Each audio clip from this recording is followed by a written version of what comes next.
What's going on, guys? My name is Zach. As many of you may know, I am a holistic health and gut health coach. And today I am going to interview and ask some questions to Kayley. And as you guys may also know from our previous video, she is a certified nutritionist. She is a gut health specialist and coach. And she overcame IBS after 10 years of struggling with horrible gut health. So, Kayley, can you introduce yourself? Yeah, thank you for having me on, Zach. And you did a great job introducing me. Yes, I'm a nutritionist, gut health specialist. I had really bad chronic constipation and IBS symptoms for over 10 years. It started when I was a little girl. My mom says I was about 5 years old when I first had constipation and discomfort. So my main symptoms were, yeah, the constipation, just really bad gas, bloating, abdominal discomfort. Had a lot of other kind of health issues over the years that I learned to work through, and just through overcoming my own gut issues, being really passionate and interested about health, and then deciding I wanted to go study that. Now I help people. So now I coach people in overcoming their gut issues. And I have a similar approach to Zach, too. I go the ancestral nutrition and holistic health route. So not a lot of, well, no, like modern medicine and pills and stuff like that, but I really like helping people to understand how their body works, what causes their gut issues at the root, so that they can overcome that through really good nutrition and lifestyle choices. Right, absolutely. Thank you. So, we know you follow an ancestral diet, and to my knowledge as well, the ancestral diet also goes along with sort of an ancestral lifestyle, which involves Yeah. strength training and movement. And can you talk a little bit about some of these other things that goes with living ancestrally for health?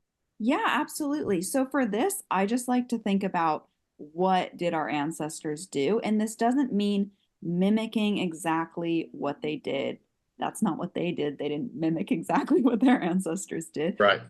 Understanding what things they did on a day-to-day basis that really helped support their health, their mental health, their physical health, and yeah, just living a great life. So strength training is definitely one of those. Obviously, they didn't lift heavy weights in the same way that we can nowadays, but the point is that they had physical exercise, even if it wasn't the way we structure our exercise now. But they did have to lift heavy things, build things, go on hunts where they might have had to run or walk for a long time. So the part that I like to take away there is we need to be moving our bodies, and not just Right. exercise intentionally, but we also need to move throughout the day. There's this phrase now that sitting is the new smoking, talking about how people sit for too long, and it actually really has a huge effect on our body. So it's very important to have structured exercise, but it's important to have that unstructured movement throughout the day as well. There's tons of studies and tons of benefits on that, but I think that's another really important factor.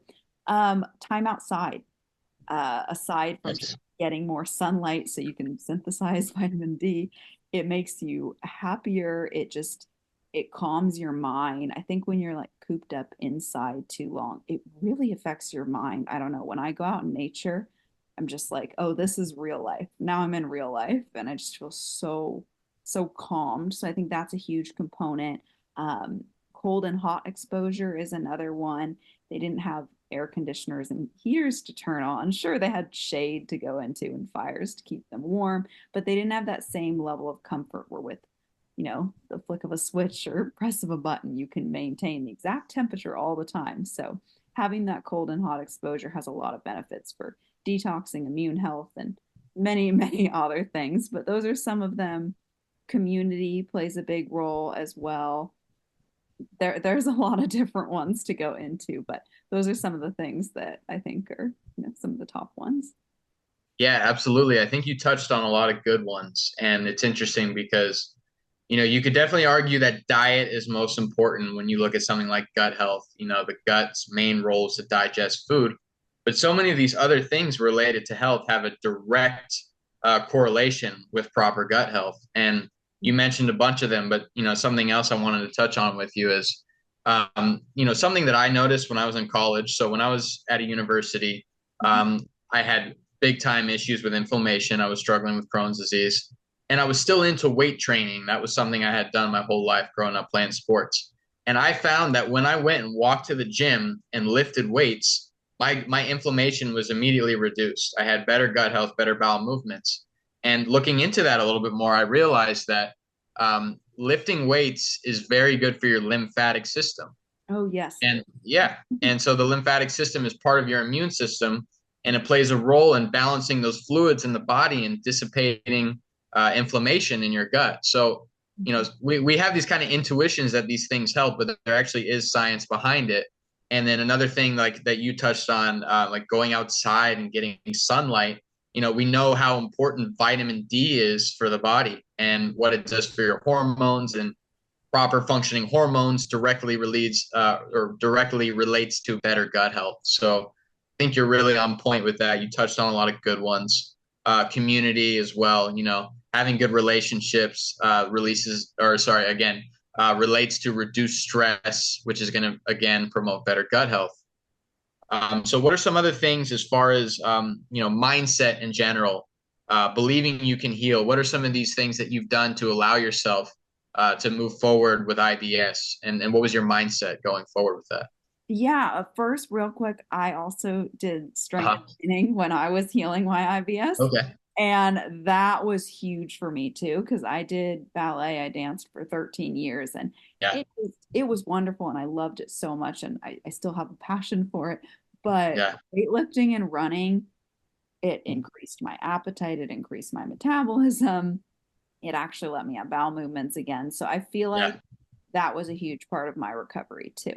But yeah, so Yes. mindset stuff, Yeah. it's so crazy. And we were talking about this before we planned to do this too. There's a lot of people out there that have kind of given up or don't think that they can heal. And that's really sad to me. So I think a huge important thing is to surround yourself with success stories, to hear other people's success stories, to read about them, to talk to people. I think that's really key for healing.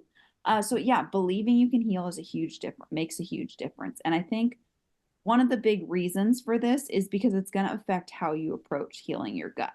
So somebody who fully believes in what they're doing and believes that they can heal their gut. So say they're following an animal-based or ancestral diet and they're following these, holistic healing tips and ancestral lifestyle tips we're going to be talking about more in this video. Say they're following this and they fully believe they can heal. They just know they can. They're going to approach it differently than someone who's like, I don't know if I can heal. Like, is this even possible? I've been doing this for so long. Just starts to get onto Right. the train of they just don't know if it's going to work. They're just not going to approach it the same way. And a lot of this is subconscious, but the person that believes that it can work, they are going to plan their grocery list. They're going to go to the store. They're going to be religious about their, ground beef, raw milk, fruit dinners or whatever they're Yes. having. They're going to be religious about it. They're going to be excited about it. They're going to want to learn more. They're going to dig deeper. They're going to go, oh, I should be having liver too. Or, they're just going to have this enthusiasm. They're going to be much more committed. And because of that, they're going to see results quicker and it's going to create this positive feedback loop of, oh, this is working. And then they're going to work even harder and be more consistent. But then when people just don't believe they can heal, they don't put the effort in. And then they use that as like, oh, see, I'm not healing. This wasn't even worth my time. But they didn't put that same emphasis. So maybe they cheated on some meals or they aren't putting that same effort in. So they're not going to see the same results. It's easy to think about even, we were talking about strength training. If you go into it with a really positive mindset and energy and you push hard in your lifts, you're gonna see that progress and the numbers will go up. If you like slump your way through your workouts and don't push yourself, you're not gonna see the results. So it's the same thing. I don't know, weightlifting is crazy. It teaches you so much about life, but Yeah. yeah, so Absolutely. that's a huge part of the mindset. Right. Right. I think that's a very good point. I think it kind of goes down to the fact, like, are you looking for a way in or are you looking for a way out? You know what I mean? And as humans, we're very convincing, especially to ourselves. When you have that mindset that you believe that you can heal, you've already accepted where you're at in your current situation, and you're looking for every possible thing to get better. Yeah. And I think you mentioned too. what we talked about in the past is that so many of these support groups, while they can be so beneficial in ways, having support around you, there's sometimes people will feed off of their own negativity and they will listen to others that say, "Hey, look, we don't have a way to heal. We just got to ride it out," and that's just such a flawed mindset. And it leads me to the question, like, how do you believe that you can't heal when with all the access to information on the internet, you can go online and see how many hundreds, thousands of people have found ways, in different ways at that, but they have found ways to heal themselves. Why do you believe that you can't? So I think that's a really good point you touched on there. Yeah, I believe that our bodies are working towards healing all the time. Like your body's Right. trying to get you back to normal. Your little nutrients, your collagen, vitamin A, these different things, they're Yeah. repairing your gut lining like Yeah. constantly as long as you give your body enough. Like everything is Yeah. working towards healing. It's kind of like when you get a cut on the outside, your body's going to Yeah. work to heal it. You'll see the scab form, you'll see it start to go back to normal, and then pretty soon you don't even see Yeah. it. The same's happening in your gut lining with all those scrapes and scratches in there. They're Yeah. getting healed. You just can't see it, but you have to get out of your body's way and support it optimally. If you keep up the same bad habits that scraped it up, you're just going to keep scraping Right. it up more. So you have to make sure that you cut out the things that are damaging it and then give your body, the nutrients and the support lifestyle wise, even the Right. Yeah. I mean, that's quite literally the role of protein in the body is replenishing and repairing, right? And if you're nourishing yourself with the proper fats and all the good vitamins and minerals, I think you'll definitely be on the right track. So I'd love to follow up with a question for you, and that would be, what if someone is dealing with a lot of chronic stress? So let's say they say, "Hey, Kayley, I know I can heal, but I'm really struggling with stress and anxiety. It's a lifelong thing." What would be some strategies you would give to them for stress reducing? Yeah, so that's a really good point because you have to get out of that stressed fight or flight state and into the relaxed parasympathetic rest and digest state in order Right. to be able to heal because you're just burning through nutrients when you're in that stressed state. But when you're in the fight or when you're in the rest and digest phase, you're going to digest your food better. You're going to absorb more Yes. nutrients. Your body's going to actually take the time to heal. And it goes inside with sleep as well. You need sleep to heal. But for stress, one of the things, actually, this was a big issue for me. I was very stressed when I had chronic gut issues. And a lot of it was like self imposed, which I feel like it often is. But some of my favorite strategies Absolutely. for stress are actually around your mindset and your schedule and your approach to life. So I like to have my clients like write out their day routine and what it looks like day to day and just kind of like variations that occur too.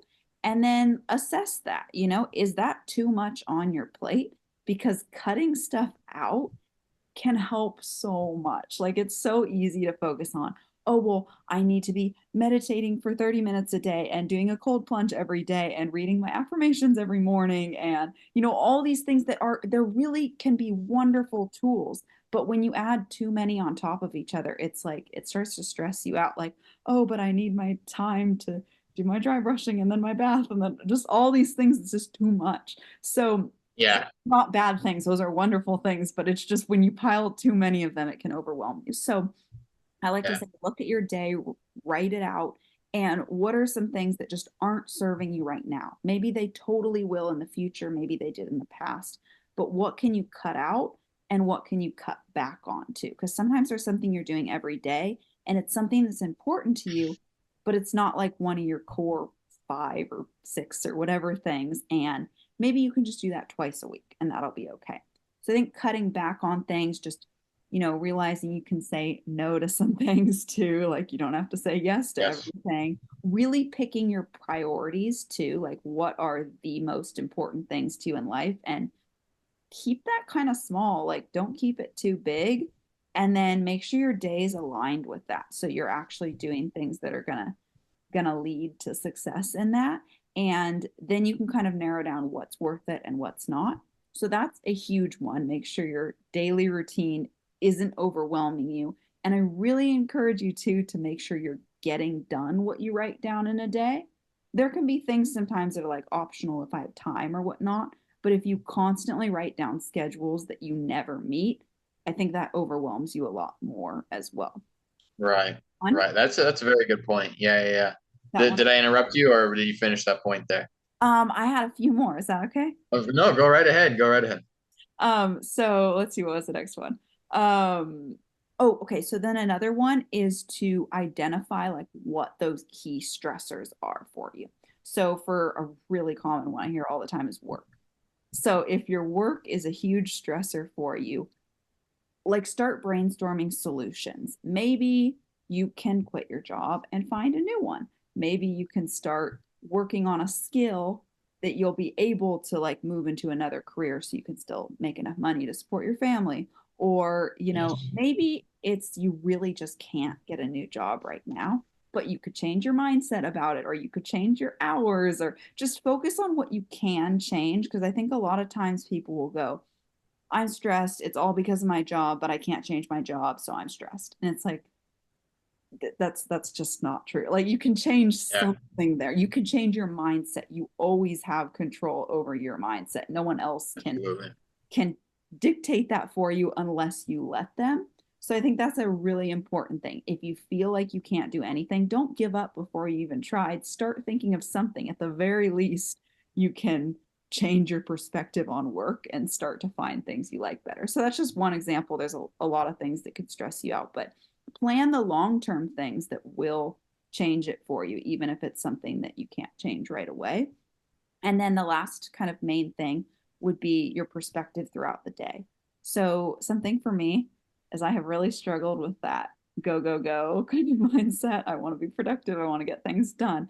And I know people's stress can come from different areas, but that's just one that I've dealt with a lot. I've had a lot of clients have that as well.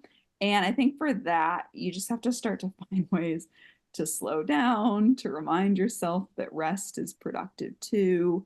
For me, scheduling rest into my day is kind of helpful too. I like to get started and get a lot done. So just saying like after dinner is my rest time, and then having dinner around 6 or so. That gives me a few hours to rest at the end of the day. So I think rest time when you're not sleeping is also really, really important. It's not just sleep, but having some rest in the day and not like jam packing your schedule one thing next to the other. Just leave some time in between. So those are my main recommendations. I like that. Yeah, absolutely. I think it sounds a lot like your stress reduction strategies are a lot about simplification and recognizing what's important and kind of getting the other stuff out of the way. And I think mentally, when we're scattered, it immediately leads to anxiety. It's like we don't know what to do, but all we know is that we're not doing it right, right, or we're missing out on something or whatever it is. So I would definitely agree with that approach. For me, gratitude is huge. Radical acceptance was another thing that I touched on, and a Mhm. little bit like with you, right? It's like you're acknowledging, hey, there are things that I can change. I can work on them. I may not have done a fantastic job in the past, but today's a new day. There are things I can control. At the very least, I can get better. I may not be perfect, but I can improve.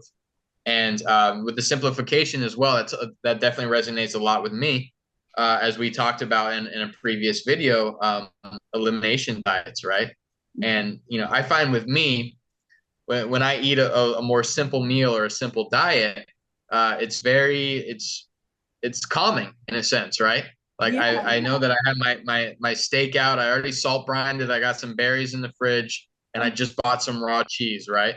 Instead uh-huh. of I get home, I have 30 minutes before my next job, and I'm eating a snack here, and I'm on the go, go, go, go. It's totally a recipe for disaster, to be honest, especially if you have a wrecked gut.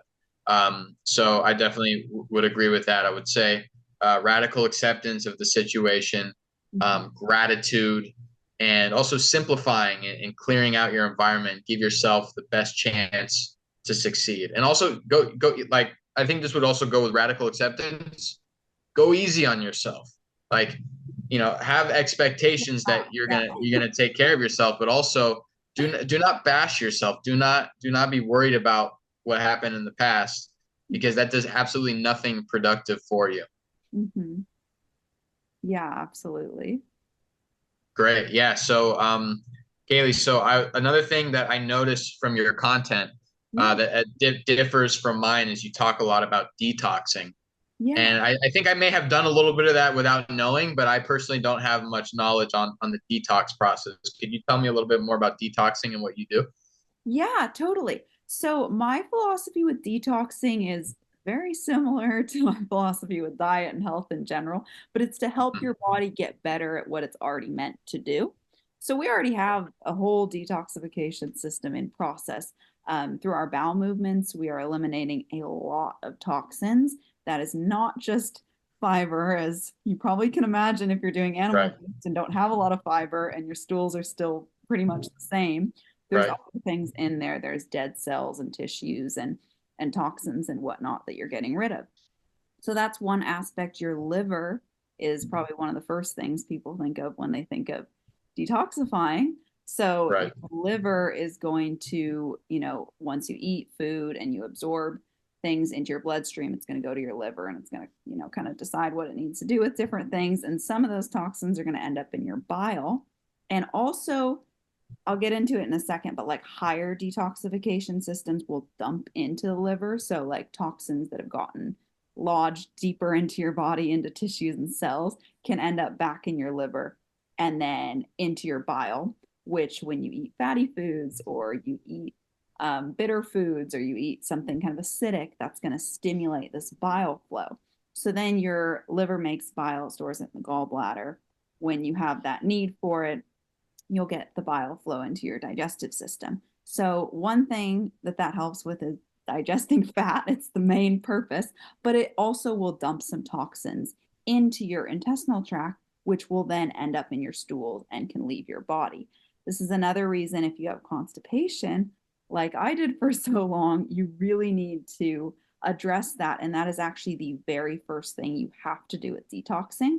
Because if your stools are stuck in your colon and just sitting there, water is being absorbed out of your stools and back into your body. Some minerals are, but toxins can actually start to be reabsorbed back into your body again. So, the right, absolute number one thing for detoxing is overcoming constipation if you have it. You should be having 1 to 3-ish bowel movements every day. If you miss a day here and there, like that's really not a big deal. You just want those full eliminations. So then right, you want to make sure that's going well, and you have to go in order. So the next one is you want to make sure your bile's flowing well.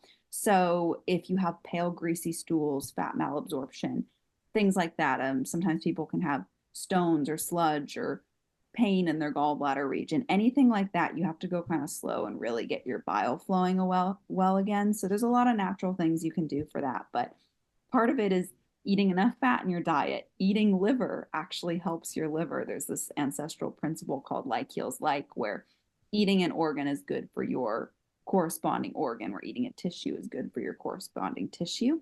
So liver is, right, right, right. yeah, liver is rich in all these nutrients your body needs for your liver to go through phase one and phase two detoxification. Yeah, And there's even studies about how when you eat liver, those nutrients actually go directly to your liver. So that yeah, can help things like apple cider vinegar water, lemon water. If you can tolerate it, this is like kind of a later on thing, but like bitter greens can actually be helpful here, like yeah, dandelion teas, things like that help with your liver.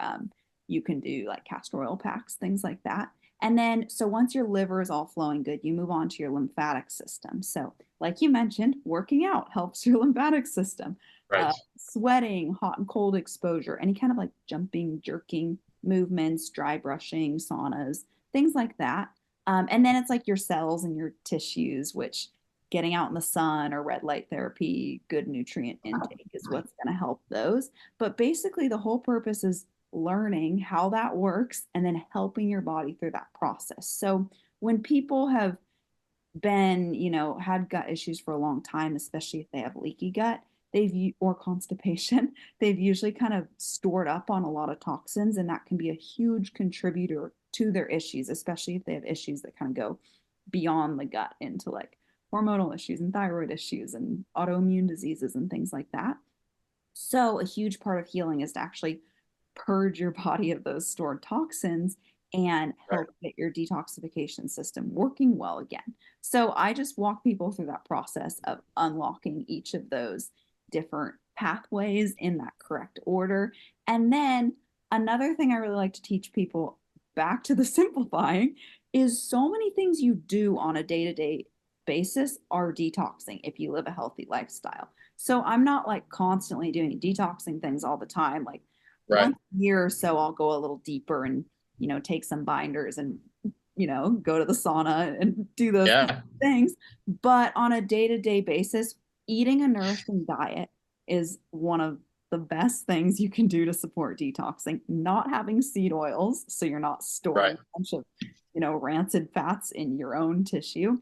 And then not being exposed to as many toxins. So that's another huge area I focus on is, Right. eating your labels, not just of your food, but of any product that you buy. Like, just use vinegar and water for cleaning, and you Yeah. can get really clean ingredients for any kind of shampoos or make your own, or, your toothpaste. Like just looking at all these areas of your life, like getting a water filter, wearing clothes that are natural materials, avoiding polyester, avoiding plastic. So really, if you make it a priority to avoid toxins in your own home and be more aware. You don't have to be crazy, you don't have to be perfect, but Right. make an effort there. Eat that nourishing diet, have those daily bowel movements, exercise, get outside, and yeah, you're gonna do great, and you're gonna support your body's detoxification system. So that's what I like to really teach people. Your body's doing an awesome job, and you just have to work with it. And then I guess one last thing I'll mention here is I also like to focus on the activities that'll kind of give you the most bang for your buck.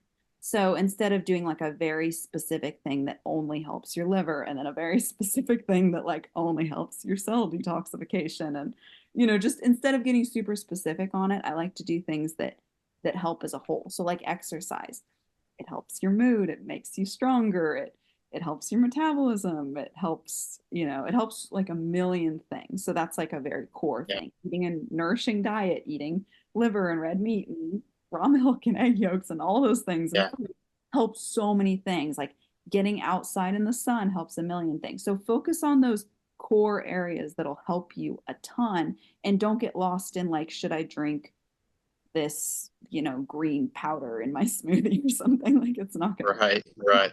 to. Yeah. Yeah. Absolutely. You touched on a lot of really interesting things there. Yeah. To start, I think, or actually, I would say I know that Kaylee's strategies work a lot better than any kind of detox green juice stuff. So just be aware with those products. I like how you touched on the kind of organotherapy, right? Like eating of the corresponding organ. Yeah. I made a post about that myself because I always find I have such great digestion when I do eat tripe. So not only is it delicious, but I do believe it does have the specific nutrients that are going to support, your intestines when you eat that. And I have taken some liver supplements, and I do get liver in my diet. And I do believe that it helps me digest fats better. It just gives me overall better digestion, better energy levels. So I think you're really on point with that. And I found that very interesting.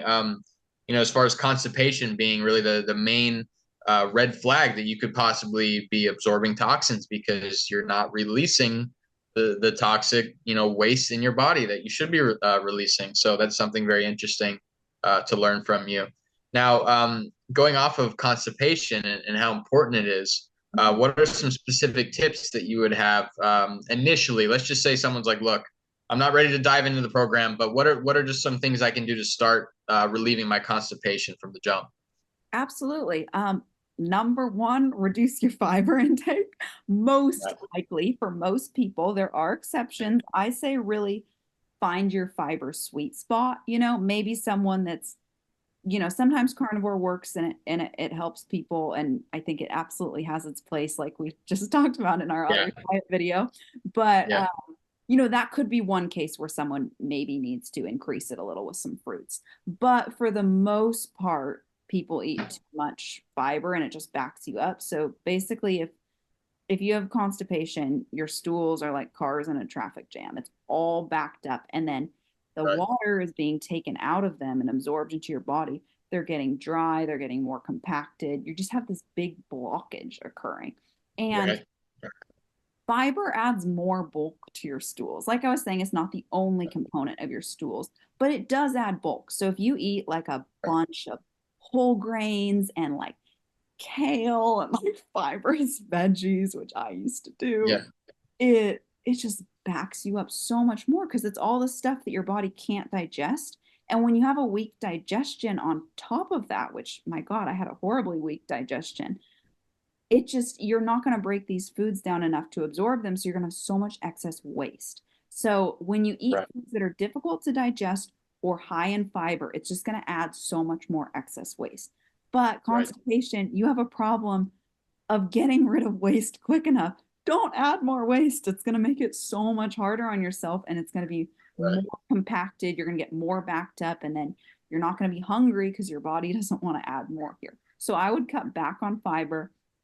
If you're going to get it, you actually touched on this a little bit before. I think it was in our other video, but Mhm. about the insoluble fiber being one to really avoid. And I agree with that. Yeah. Sometimes soluble fibers like apples or whatnot can be really helpful for people. So I really would not worry about fiber from fruit. Yeah. It's not the same. You're wanting to avoid that like cellulose and those whole grains. And just when you're eating something like celery and you have that big mash left over or kale and it's Yeah. just not working. Like those are the foods you want to avoid when you have constipation. Yes. At least if you're having those veggies, cook them really well so that they're easier to break down. And Yes. if you notice food in your stools, like I know it sounds weird, but it's good to look at your stools. It can tell you a lot about your health. If there's food in there, Yes. that's food you're not digesting well. So, like quinoa is a really Right. common one. That's not going to help your constipation. So, that's one thing. Corn. Oh, yeah. So, that's one thing. Really, then focus on the good foods, focus on the animal foods more than anything, animal foods and fruit. That will be so much easier to digest. Make sure you get enough fat. That's a little bit more lubricative. So is water. I think every constipated person is sick of hearing drink more water and exercise. Those are helpful. They absolutely help. It's just that they're not the whole picture. So it Yeah. is important to drink water. That is helpful. Another thing, yeah, that exercise is really important. I find everybody's different, but exercise in the morning has worked really well for me for helping to stimulate a bowel movement. And then more intense exercise, so a run, heavy weightlifting, tends to stimulate it better. In some people, maybe yoga or walk might do the trick, but I've found that a little bit more intense is better. But, be aware of where you're at in your healing journey. I know some people, it can cause a lot of pain if they do too much exercise too fast. So Right. and any Right. kind of movement that you can do will be helpful. Um, let's see what else. Okay, stress is huge. We already went over this a bunch, but if you're stressed, deal with that because using those strategies that I was mentioning or we were both mentioning before, because you have to be relaxed to have a bowel movement. Your anus is a sphincter, and that can only relax when you're not stressed. Like it can only open to let you go. If you're stressed, it will literally like tighten up and make it so hard for you to go. Also, think about our ancestors. Think about evolutionary. Like if you're stressed, that's that fight or flight state. That is designed for if you have to fight off an animal or flee a disaster or flee an animal. Like that is not a time that your body's going to be digesting food or a time you're going to be having a bowel movement. Your Right. body has bowel movements when you're relaxed, when you're in the parasympathetic, the rest and digest. That's when you have bowel movements. So even though most of us are living in a more modern society now, our body still has a lot of the same impulses and responses that it did when we were living more primally. So it's good to remember those. If you are stressed, you might just be worried about whatever work or finances or how well your dinner is going to turn out. I don't know, whatever it is. But your body still thinks of that as a dangerous situation and it's not really going to let you go. So that's Yep. one thing to be aware of. You really do need to be relaxed. So that ties me into another tip that I have that I found helped me so much. And I really don't hear it a ton either, but I feel like it's super helpful. And that's to have a relaxed like schedule, like a relaxed time set aside to have a bowel movement. So one of the things that made it so hard for me when I was constipated, one, I was eating like a plant-based vegan vegetarian diet that had so much Right. excess waste. My digestion was weak. I was stressed. There were a lot of different components. But on top of that, I had to rush off to either get my workout in before school real quick or just rush off to school in the morning. And on top of that, I was terrified of being late to school. I didn't want to get a detention. So I was always a little scared of that. But anyway, I couldn't relax enough to go in the morning. And I just didn't have to go that early either. Like school started so early. That was back in high school. And I had to leave the Right. house at 7:30. It was like, I don't have time to go. So that was Right. really hard. And I noticed that actually when I went to college and I could choose to have, excuse me, No problem. I could choose to have my classes later. That made Yes. a huge, huge difference. So, Right. tickle in my throat. No Um, problem. yeah, so that made a really big difference for me. So, what I would encourage you to do if you are constipated now is to set aside 15 minutes at the time that you are like most likely to go. So if you have urges, do it when you have those urges. A lot of people, it's going to be after you have breakfast, after you have coffee. Coffee can be really helpful for stimulating a bowel movement for Yes. sure. So yeah, it's typically going to be then, but everybody's a little bit different. So if you have urges, always give yourself the opportunity to go if you can. I know situations will occur where you can't, but for the most part, do that. Yeah. If you ignore your urges for too long, then your body will stop giving them to you and it'll kind of stop trusting you to go. So give yourself that opportunity. If you are not having a daily urge or have no urges at all, then remember back to when you were having bowel movements more regularly and make that your time. So let's just say it's after breakfast. It doesn't have to be a physical time, it could be like with events. That means every day after breakfast, go sit on the toilet for 15 minutes at least, maybe 20, but sit there and give yourself the opportunity. When you're doing that, don't stress out about if you're going to go or not. You really need to just relax, take your mind off it, read a book, you know, do something. You can go on your phone or whatever, but I would say take your mind off of it and just view it as this is an opportunity to go. I don't have to go, but if I do, that's wonderful. And then with time, it will help you to develop that pattern. If you have no idea what time you would go, just pick after breakfast. It's probably the most common. So I have found that to be so helpful. It's also helpful to sit in a position where your knees are above your hips. So you're kind of like squatting on the toilet. You can buy, Body potty. yeah, you can buy one of those. I've never used one, but that's that's one option. But that helps to basically align your bowels in the way that you would go in nature. You know, when you're camping and backpacking and stuff, that's how you go. You just squat on the ground. So your body actually does go easier that way. So that's huge. And then the another really big one is don't take a bunch of harsh laxatives and get all dependent on them. It really is not a good idea. Um, though a lot of times they stop working. I've talked to so many people that are like, I had a client. She went to the emergency room before we started working together and got like a ton of medical grade laxatives. Didn't work. She couldn't go. But Wow. after 6 months of, which is kind of long, but she had constipation for 20 years, but 6 months of consistently working on her diet and lifestyle, she overcame her constipation. So Wow. it doesn't work good to do the laxatives. Even ones that Right. seem more natural, like senna, are irritating your gut lining, and they're just Right. not. We had all, they're not something you should do all the time. And that brings me to like enemas and colonics. Those are really great every once in a while, and they can be really helpful to just kind of flush things out and give you a clean start in a sense, but don't do them too often. I have also talked to people who are like, I do an enema every day. Please don't do an enema every day. Like, you need to give your colon muscles a chance to actually work and maintain their strength to be able to go. So I really wouldn't do one more than once a week.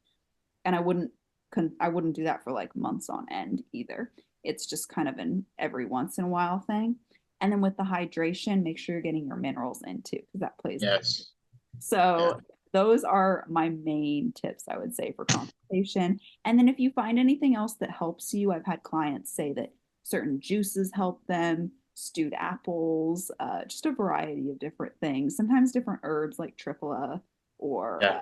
yeah, things like that. Slippery elm can help. That was never enough for me, herbs, but if those little things help, definitely include them. Yeah, absolutely. Yeah, definitely a lot of good things that we touched on there. For me personally, with Crohn's, usually diarrhea and urgency was a lot bigger of an issue Yeah. than constipation for me. But like most people, I have dealt with plenty of constipation myself, and things that I have done, and I've been able to help with my clients as well, Yeah. is well, number one, this one you touched on as well was higher fat consumption, right?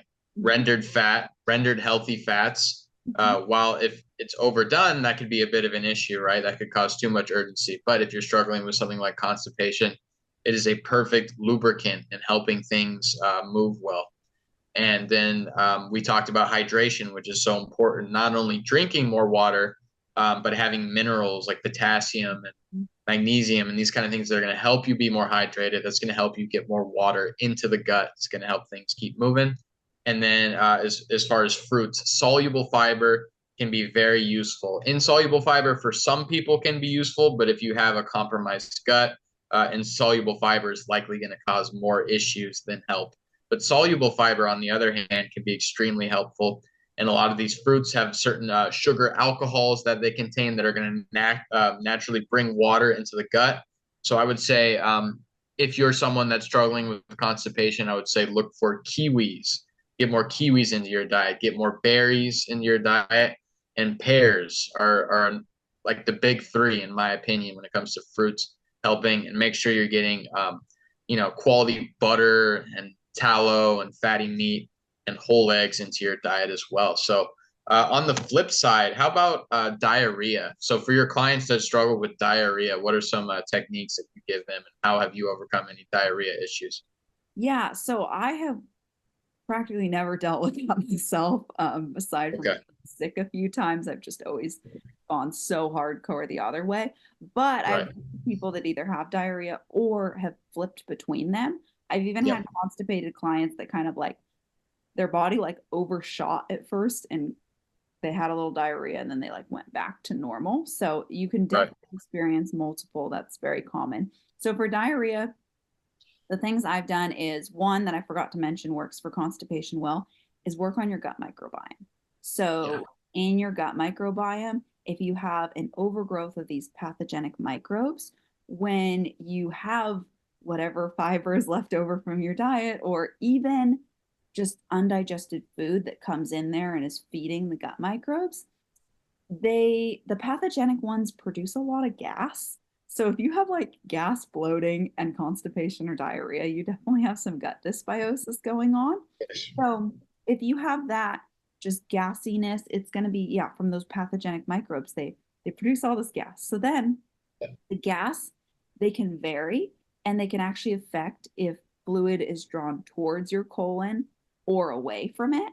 So that is one potential root cause for constipation and diarrhea. Oftentimes there's kind of multiple things going on, but I find it's so common for my clients and just people in general with gut issues to have that dysbiosis. So either way, constipation or diarrhea, I would work on that.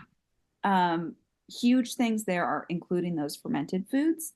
If you are having diarrhea, the dairy fermented foods can tend to be a little bit better. And obviously it depends on your situation. I know sometimes people with Crohn's can't always tolerate that right away, but if you can tolerate dairy, it's kind of good to go for that a little more. And then for constipation, it's a little bit better to go for the fermented veggies. It's not absolute, but they can tend to grow the microbes that'll help balance you out a little bit better.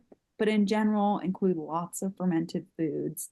And then stress can really affect your microbiome. So you want to, manage stress again, like we were talking about earlier. And then I also say avoid things that like bomb your microbiome. So these are going to be things that just wipe out a bunch of microbes non-selectively. So they're not going to target pathogenic ones. They're not going to target good ones. They're just going to bomb a bunch of them. It's not going to eliminate all of them, even if you have like a massive wipeout. As long as you still have your appendix, it stores some microbes that will go back into your microbiome. But anyways, you want to avoid those gut microbe bombs. So that's going to be antibiotics. They have their place, but if you don't have to take them, don't take them. Like even if you can take something else like oregano oil instead, it's just going to be less dramatic. I personally think I'm going to save like using antibiotics for if I ever really, really have to, but I don't want to use them every single time something comes up that people are like, oh, you need antibiotics for that. Like Yeah. last year, I had a UTI for the first time ever.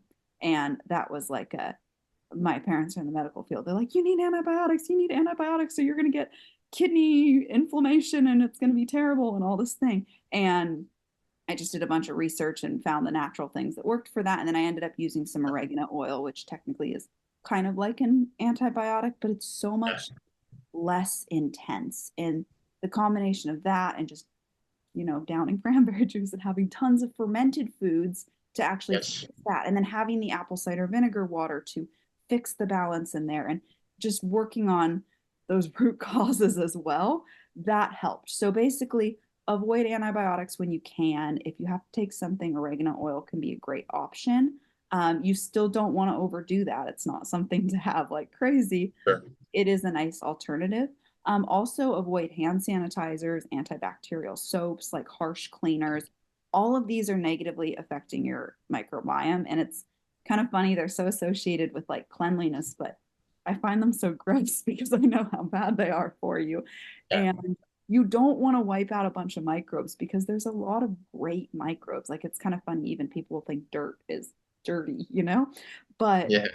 if it's a good quality dirt, there's actually a lot of great microbes in there. And there's a lot of things about touching it, walking on it is beneficial for your microbiome. So Yeah. I would say just avoid those like super harsh cleaner kind of things because they're bombing it. And then what happens when you like bomb microbiome is there's this huge gap in the population and it's somewhat left up to chance whether good microbes or pathogenic ones are going to kind of Yeah. dominate that empty space. So if you do ever have to take antibiotics, like just down tons of probiotic foods Yeah. afterwards to really help with that. So that's a huge thing. You can take a probiotic if you want. I really like food first, so I focus on fermented foods more, but that's going to be huge. So, okay, diarrhea, that's what we're talking about. So, that's going to Yeah. be huge for balancing the microbiome there. I have found like applesauce and stewed apples and things like that. It tends to work whatever side you're on. Like that has worked really well for my clients that are constipated and not constipated that have diarrhea. So I found just apples in general, like stewed or applesauce, is really helpful too. Um, and then, oh, also another thing can be sometimes working on your stomach acid because diarrhea is, if you think about when you get sick, diarrhea is very cleansing. It's like ridding your body of things quickly. So sometimes that could be, obviously from getting like foodborne illness or something like that. But also if you have really weak stomach acid, you're not going to be killing off as many kind of funky things that you might come into contact with. And if you have more of those kind of, funky microbes, then your body might just be like, oh my God, we got to flush this out as quickly as possible. So those are kind of my main things. But I'm curious to hear what you have to say about diarrhea too. Yeah, yeah, absolutely. And I guess just to kind of clarify a little bit, so we know from your perspective that antibiotics are definitely going to bomb the gut microbiome. I would certainly agree. I think some other things perhaps could be things like mouthwash, hand Oh, sanitizer, yeah. cheap, crappy soaps. I think we could agree that those are kind of very similar, right? Yes. Right, right. Okay, yeah, absolutely. So, being that I had Crohn's, diarrhea was a very significant thing for me and urgency. And yeah, you're exactly right. A lot of times the body is just trying to rid itself of all these nasty things that it's got stored up. And in order to kind of get back into the correct groove, I think the probiotics coming from food specifically is really crucial with that. So raw dairy, it was huge for me, quality dairy. Now, in the beginning, I couldn't digest the dairy when my Crohn's was bad. So doing things like fermented pickles and getting the good bacteria into my gut without dairy was very beneficial in the beginning. But once I could digest the dairy properly, raw hard cheeses were just absolutely fantastic. Of adding bulk to my stool and slowing things down. Bananas are fantastic. A lot of people, even that are not in holistic health, know that bananas can be really helpful for preventing diarrhea. And the reason why that is they're really rich in pectin, and that's going to help absorb some of that excess water in the gut. And bananas are very smooth and they're easy on digestion. And because they're starchy, they're going to add bulk. So potatoes, in my opinion, is another thing that can be very helpful with that. And then, yeah, so in general, we want to optimize the gut microbiome. So not only like the probiotics that we talked about, but you want prebiotic rich foods, foods that are rich in soluble fiber and polyphenols. I find that dark chocolate is always fantastic for my digestion, cacao, and slowing things down if I have diarrhea. And another thing that I think a lot of people don't touch on enough, but me and you have spoken about a lot, is improving the integrity of your gut lining. Mhm. And so many people struggle with leaky gut, which is going to lead to diarrhea. So, as you're doing all these other things we just spoke about, you should be simultaneously working on strengthening your gut lining. If you're still new to things like bone broth and collagenous meats, then go with a quality collagen peptides powder. There's some other things that people don't know have collagen in it, like egg whites are rich in collagen. You could do things like eat whole fish, like eat sardines. These are another great collagen source. But I think the best would be things like meat stock, like you had talked about previously, and bone broth. So those would be my best tips. Those have worked fantastic for me. And I think also just quickly to touch on the mental game of it, a lot of times people will say, man, I had diarrhea today. I might as well just, ride it out. The bros are getting McDonald's. Let's ride it out. No, no, no, no, no. You need to attack that immediately because diarrhea, there's nothing okay about it. It's your body telling you like, whoa, what is going on here? So when you see these bad signs like major constipation or major diarrhea, let it be a sign and it's now time to get right. Let's give my gut a break, give my body a break, and get back on a better track. And another interesting thing with that too is that you talked about how when we have these issues in the body, sometimes our doctors will say, "Oh, no problem, we're going to get on antibiotics." But that's such a flawed way of looking at it in many ways because you're getting rid of the good bacteria that's going to promote the better bowel movements. So, to touch on that with the flaws in the medical field, what would you say in general are some of the main flaws that the medical system sees health? And how are you able to see through that and start kind of taking your own health into your own hands? Yeah, absolutely. So I think a big thing to think about here is just how it's set up in general. Like the way the whole medical system is set up is, you book your appointment, you go in, someone takes a few things like your heart rate, your weight, basic kind of things, blood pressure, and you see a doctor for like, roughly 5 minutes, maybe 10, it's not a super long time. You're in there, you have a few complaints about things, and the whole way they're trained is just to kind of diagnose quickly or also associate the symptom with the test to give and then the test result to be positive or negative and then the pills that go with that. So the whole system is just set up that way. If you go to a doctor, expect test, diagnosis, pills, surgery, like that's just the tools that they have there. And it's just the way it works for the most part. It's not 100% that way, but it's just how it's set up. And the thing there too is they just don't have the time. They don't have the time to dive into what's your diet like? How's your workouts? What are your stress levels? That's what holistic practitioners do. Like that's what we do. We talk to people about their diet and their lifestyle.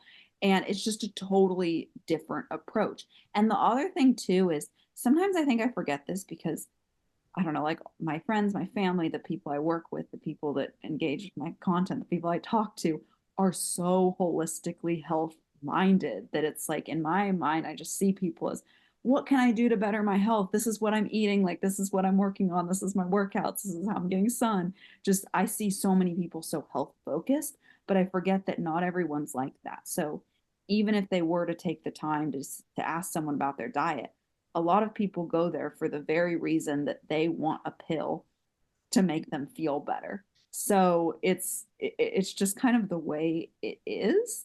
it's, yeah, I don't know. It's just the way it's set up. And another flaw, I Right. think, is I don't know if you've run into this, but I feel like a lot of tests are kind of useless at certain points of healing. Like they have their place for sure, and they can be beneficial. Like lots of them have their place and can be beneficial, but some of them, like people get so hyper fixated on, I just need the test. I need to know what microbe is overgrowing in my gut microbiome. I need to know for sure if I have SIBO, what variation of SIBO I have, like all these things. And a lot of times I think, well, the healing for those is also similar.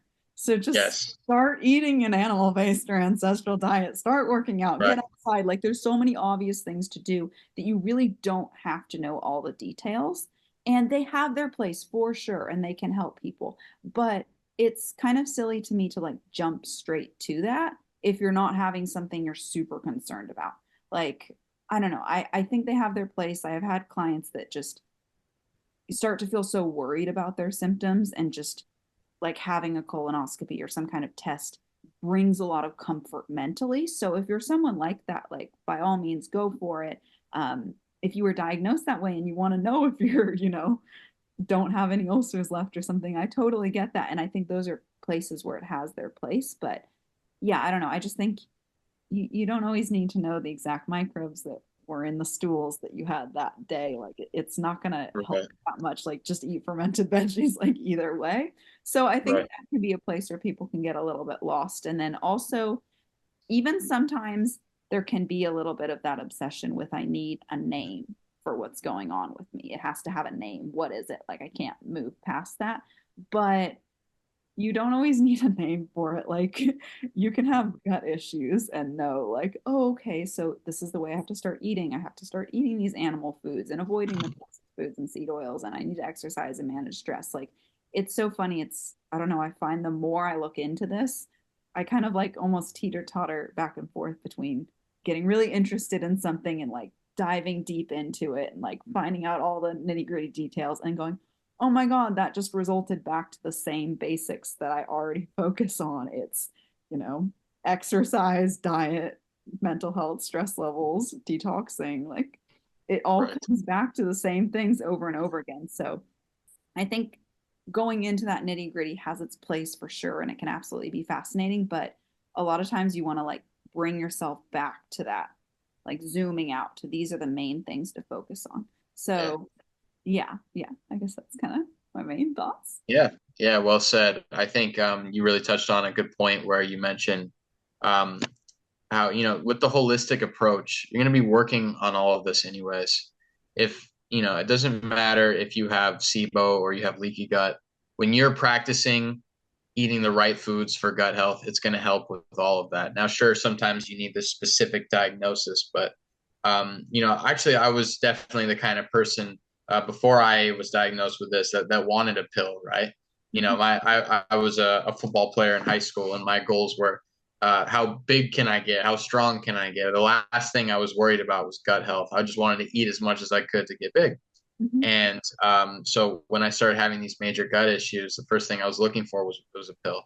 Mhm. And then after that continuously did not work, I started to go into the doctor's office with my gastroenterologist, and Mhm. would say, well, what kind of food should I be eating? And they said, well, diet doesn't matter that much. This is Oh something you have, yeah, because it's hereditary, and we'll try you on this other med. I was blown away. I was like, how can this be the solution of a gastroenterologist when the main job of the intestine is to digest food? How can you tell me what kind of food doesn't matter? But thankfully that happened, because that's what gave me faith in holistic health, and kind of got me in this good positive feedback loop of being able to heal myself and dive deeper. So yeah, absolutely. And so kind of to touch back on our core beliefs a little bit, as far as going with the holistic route and local farms and an ancestral outlook of health. What would you recommend to someone that's looking to get started in this kind of way of living and eating? And what are your kind of thoughts as a whole, as your beliefs with this? Yeah, one more thing real quick on what we Sure. said before is Yeah. so that there's this kind of idea too, sometimes with the medical field of, oh, I just want to reach remission. And I kind of feel like it's more about healing, and you can heal and remain healed. And I think sometimes what can kind of happen is this idea of like remission can kind of come from people will heal and then they'll like get back on bad habits, and then they'll be like they'll have a flare again, and then they'll get back on their better habits, and then they'll Yeah. feel better and then ignore, and they'll have this flare again, and it's like, oh, it's just something I have to deal with for life. But I don't really believe that. I think you can fully heal and you can gain so much more flexibility afterwards, but you do have to retain your habits to retain Right.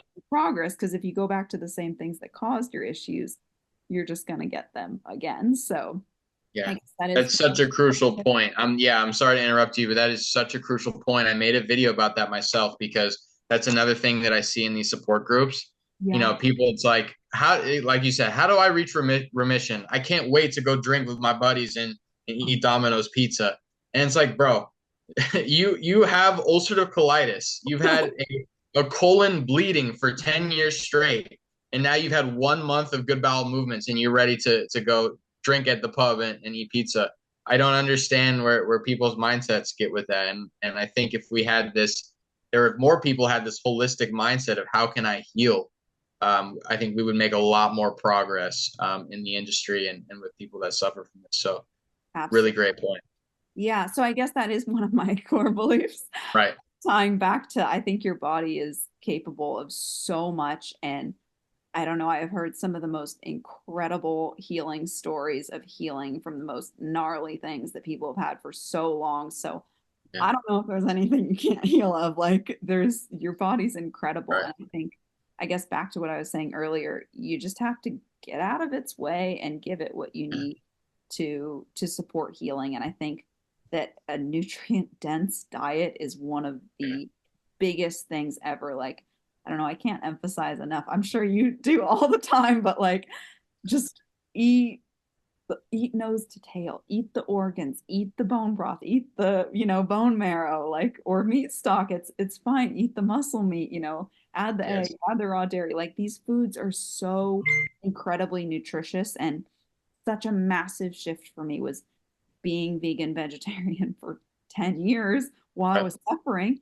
And then just introducing like eggs and dairy, I felt so much better. And then, my God, when I introduced meat, it was the most incredible thing ever. It just felt Yeah. so much better. And yeah, so these foods are so nutritious, and there's so much bullshit out there Yes. about, oh, it's you need to be having kale and your green shakes and your quinoa. And the funny thing is, people don't even really like that. I mean, some people kind of do. And I even kind of developed a taste for those, but Yeah.